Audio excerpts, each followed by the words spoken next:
Hello everyone, welcome to air nursing classes. आज इस topic पे मैं आपसे बात करने वाला हूँ। उस टॉपिक का नाम है बॉडी माइंड रिलेशनशिप। कि हम देखेंगे इस क्लास में कि साहब बॉडी के ऊपर जब कुछ प्रभाव पड़ता है, जब भी बॉडी में चेंज होता है तो उसका मेंटल लेवल पर क्या इफेक्ट है, और इसका बिल्कुल वाइस वर्सा कि जब मेंटल लेवल पर कुछ चेंजेस होते हैं तो उसका बॉडी पर क्या प्रभाव पड़ता है। इसी के बारे में बात करेंगे कि साहब जब बॉडी में परिवर्तन होंगे तो प्रभावित कौन होगा, साथ ही साथ माइंड भी प्रभावित होगा। लेकिन जब माइंड के ऊपर इफेक्ट पड़ेंगे साथ ही साथ कौन इफेक्ट होगा, बॉडी भी इफेक्ट होगी। तो आइए देखते हैं, समझते हैं दो चार एग्जांपल से कि साहब कैसे कौन कौन से चेंजेस हैं जो एक जने के होने पर यानी बॉडी पर होने पर माइंड के ऊपर इफेक्ट आ रहे हैं, और माइंड में होने पर कहां इफेक्ट आ रहे हैं, बॉडी पे इफेक्ट आ रहे हैं। तो आइए स्टार्ट करते हैं टॉपिक जिसका नाम है बॉडी माइंड रिलेशनशिप।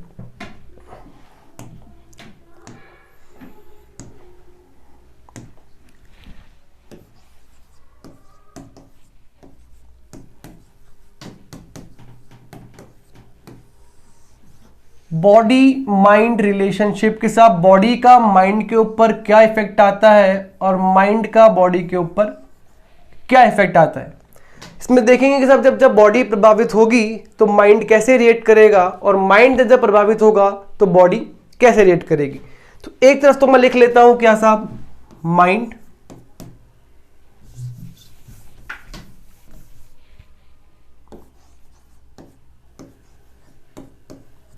और एक तरफ क्या लिख लेता हूं,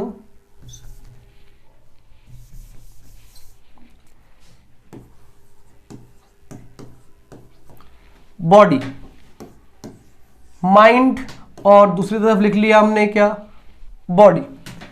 माइंड किससे डील कर रहा है,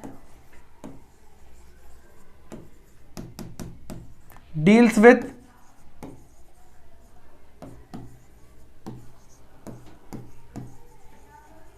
मेंटल फंक्शन। बॉडी किससे डील कर रही है, bodily function.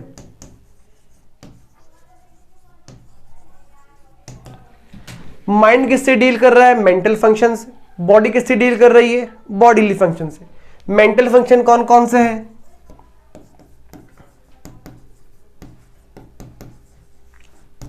Thinking, reasoning,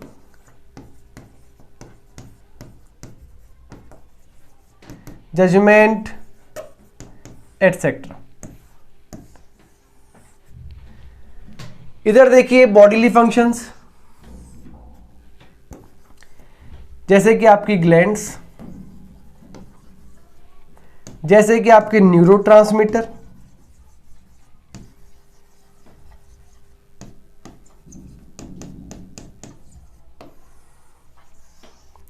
etcetera. तो हम बात कर रहे हैं जब जब इनमें चेंजेस होगा तो परिवर्तन किसमें देखने को मिलेगा आपको, बॉडी के अंदर। इसका मतलब अगर माइंड में कुछ परिवर्तन हो तो माइंड के साथ साथ क्या चेंज होगी, बॉडीली फंक्शन, और बॉडीली फंक्शन के साथ साथ माइंड। इसी प्रकार बॉडी में चेंजेस होंगे तो किसमें चेंजेस देखने को मिलेंगे आपको, मेंटल लेवल पर, और मेंटल लेवल पर फंक्शन चेंज होंगे तो किसमें देखने को मिलेंगे आपको, बॉडी में।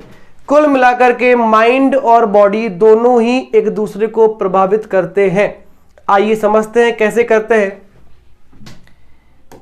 पहले बात कर लेते हैं हम कि साहब बॉडी का क्या इफेक्ट है माइंड के ऊपर। Effect of bodily condition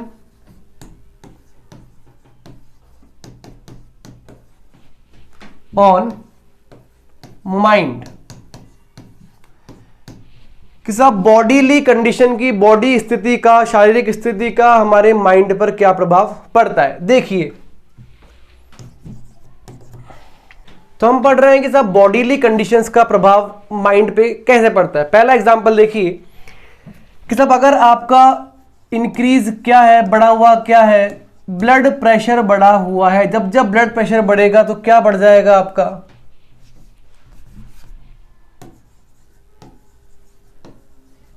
mental excitement. जब जब ब्लड प्रेशर बढ़ेगा क्या देखने को मिलेगा आपको, नॉर्मली मेंटल एक्साइटमेंट बढ़ेगा। कहते हो डायलॉग आप लोग कि तेरा खून ज़्यादा उबाल मार रहा है क्या, इसका मतलब जिसमें ज़्यादा लड़ने की इच्छा होती है, क्या बोलते हैं उसको, ज़्यादा खून क्या मार रहा है, उबाल मार रहा है। उबाल मारने से मतलब ब्लड प्रेशर क्या हो गया, बढ़ गया। ब्लड प्रेशर बढ़ने के कारण क्या इफेक्ट आ रहा है, मेंटल एक्साइटमेंट। ये है पहला एग्जाम्पल। फिर देखिए दूसरा, सीवियर पेन है, मान लीजिए आपको बहुत तेज दर्द है आपके यहाँ, सीवियर पेन हो रहा है बॉडी के अंदर, और मैं कहूं कि सब आप कंसंट्रेट होकर क्लास पर फोकस करिए, बिल्कुल ध्यान दीजिए, तो आई थिंक नहीं कर पाओगे।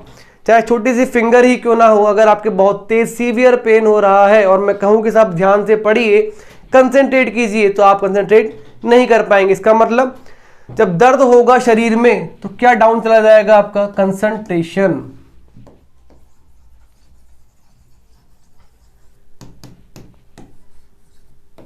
कंसंट्रेट नहीं कर पाओगे। और एग्जांपल समझिए, अगर मैं कहूं कि सब आपको क्रॉनिक इलनेस है, क्या है, क्रॉनिक इलनेस, यानी लंबे समय से आप बीमार हैं, तो आप में क्या डेवलप हो सकता है,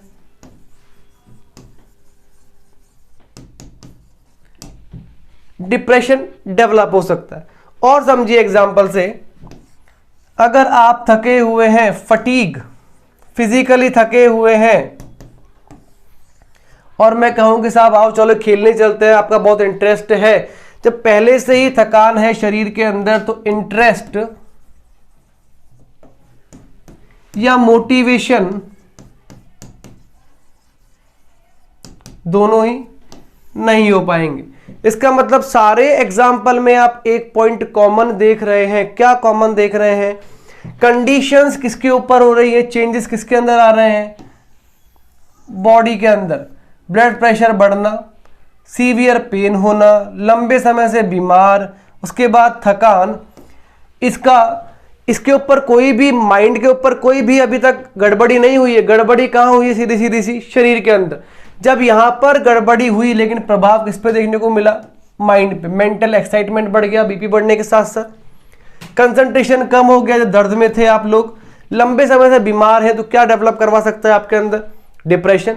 इसके अलावा थके हुए हैं तो आपको चीज़ों में क्या नहीं लगेगा, इंटरेस्ट नहीं लगेगा, मोटिवेशन नहीं जग पाएगा। इसीलिए हमने हेडिंग क्या लिखी है, effect of bodily condition on mind. Body की कंडीशंस का क्या प्रभाव पड़ा माइंड के ऊपर, तो बता दिया है साहब। ये रही बॉडीली कंडीशन और ये रहे उसके इफेक्ट ऑन माइंड। अब बात करते हैं हम जस्ट इसका वाइस वर्सा, अगर बात करें इसके आगे वापस से हम अगर बात करें इसके वाइस वर्सा, यानी जस्ट इसका अपोजिट। अब हम पढ़ेंगे क्या, effect of mind on bodily condition.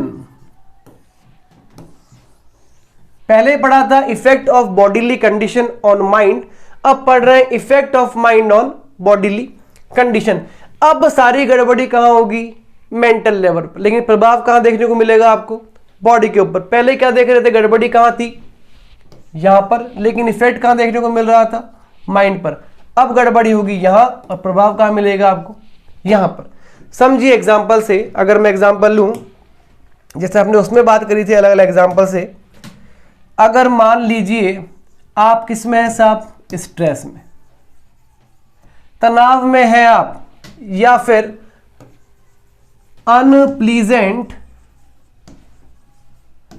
Condition है आपके साथ।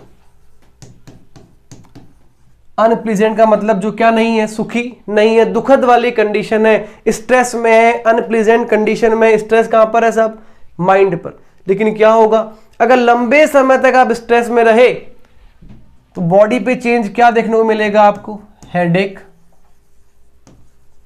सर दर्द होना स्टार्ट हो जाएगा, हेडेक, या फिर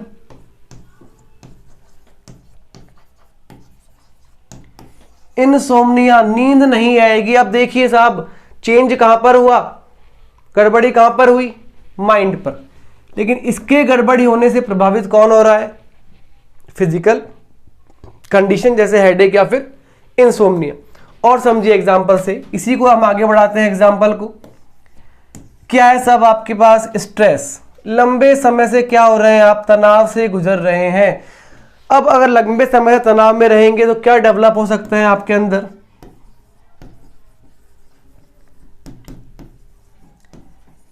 पेप्टिक अल्सर।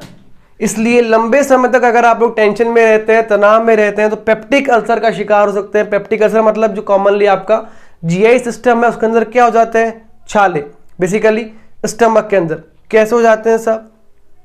गड़बड़ी तो यहां पर है, यहां तो कोई गड़बड़ी नहीं है, स्टमक तो बिल्कुल ठीक है, पेट बिल्कुल ठीक है, फिर गड़बड़ी यहां पर होने के कारण छाले कैसे हो गए? तो देखिए बताता हूं मैं आपको कारण क्या है। जब जब स्ट्रेस का लेवल बॉडी में बढ़ता है तो एक हार्मोन है आपके पास, स्टेरॉयडल हार्मोन, इसका नाम है कॉर्टिसोल। कॉर्टिसोल का लेवल जब जब बॉडी में बढ़ता है, ये क्या सीक्रेट करवाता है आपके पेट के अंदर? HCl।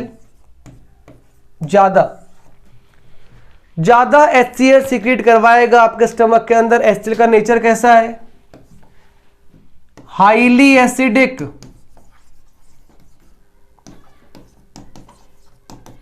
हाईली एसिडिक है, इसका मतलब पीएच कितनी है साहब इसकी? 1.522। ये लो साहब, इतना ज्यादा एसिड नेचर का आपके पास जूस है, गैस्ट्रिक जूस।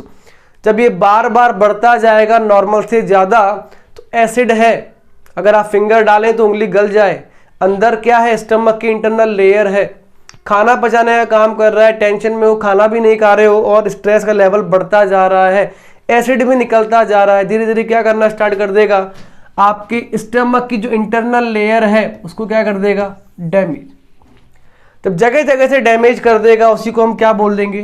Peptic ulcer. तो इस प्रकार से स्ट्रेस है, अनप्लीजेंट कंडीशन है, क्या करवा दिया आपके अंदर साहब? स्ट्रेस करवा दिया। या फिर अगर एक एग्जांपल और लूं मैं आपसे यहां पर, अगर हम अगले एग्जांपल की बात करें,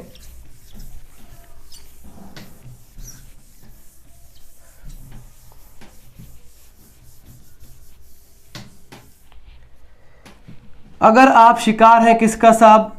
ओवर थिंकिंग का। लगातार बैठे बैठे सोचते ही रहते हो, सोचते रहते हो, एक्सेस में सोचते रहते हो, नॉर्मल से ज्यादा अगर आप लोग सोचना स्टार्ट कर दिए तो कुछ समय बाद आप देखेंगे कि सब ओवर थिंकिंग के कारण क्या रिजल्ट आएंगे? रिजल्ट निकल के आएंगे फिजिकल स्ट्रेन, सिंपल सा लिख दूं, फिजिकल पेन। शरीर में दर्द महसूस करने लग जाओगे अगर लंबे समय तक डीप थिंकिंग कह दो या ओवर थिंकिंग कह दो।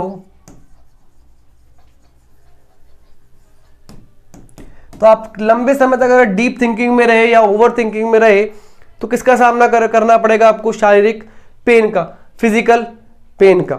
इसका मतलब जितने भी एग्जाम्पल हमने देखे उसमें गड़बड़ी कहां हुई साहब? मेंटल लेवल के ऊपर। लेकिन प्रभावित कौन हुआ? बॉडी। जैसे over thinking, physical pain, tension, peptic ulcer, stress क्या करवा रहा है? हेडेक या फिर इनसोम्निया। इससे पहले हमने बात की थी, उसमें क्या था? गड़बड़ी कहां पर, किसमें थी? बॉडी के अंदर। प्रभावित कौन हो रहा था? माइंड। एग्जाम्पल बता दिए, बीपी बढ़ा तो क्या बढ़ गया? Mental excitement. सीवियर पेन है, क्या नहीं कर पाए? कंसंट्रेट नहीं कर पाए। लंबे समय से बीमार हो, किसका शिकार हो सकते हो? डिप्रेशन का। अगर मैं इसमें एक और एग्जांपल जोड़ सकते हैं कि सब एंडोक्राइन ग्लैंड्स जो है आपकी वो ठीक से काम नहीं कर पा रही है, माल फंक्शन हो चुका है, यानी ठीक से काम नहीं कर रही है आपकी एंडोक्राइन ग्लैंड्स। जब एंडोक्राइन ग्लैंड ठीक से काम नहीं करेगी तो क्या रह सकते हो आप लोग? लिथार्जी, यानी सुस्त, बिल्कुल डल। यानी गड़बड़ी अगर शरीर में है तो कौन प्रभावित होगा? इसके साथ साथ माइंड। और गड़बड़ी अगर किसके अंदर है? माइंड के अंदर, तो कौन प्रभावित होगा? Body function. एक फ्लो डायग्राम बनाया था मैंने, इसमें यही समझाया है कि साहब अगर माइंड में गड़बड़ी है, प्रभावित कौन है? Bodily function. बॉडी में गड़बड़ी है, प्रभावित कौन है? Mental function. यानी कुल मिलाकर ये दोनों के दोनों ही आपस में क्या है? एक दूसरे पर डिपेंड है। एक में गड़बड़ी होगी तो दूसरे पर क्या देखने को मिलेगा? इफेक्ट।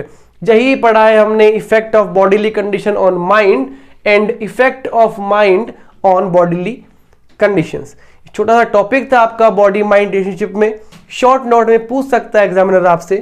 तो अगर समझ में नहीं आया हो फिर भी आपको, तो आप कमेंट सेक्शन में जाइए, हमें कमेंट कीजिए, कोशिश करेंगे आप कमेंट जल्द से जल्द सॉल्व की जाए। साथ ही साथ जो क्वेश्चंस आपको बताए गए हैं इंपॉर्टेंट क्वेश्चंस, हम कोशिश करेंगे जितने भी क्वेश्चंस हैं उन सबके आपको लेक्चर प्रोवाइड करवा दिए जाए ताकि आपको पढ़ने में आसानी हो।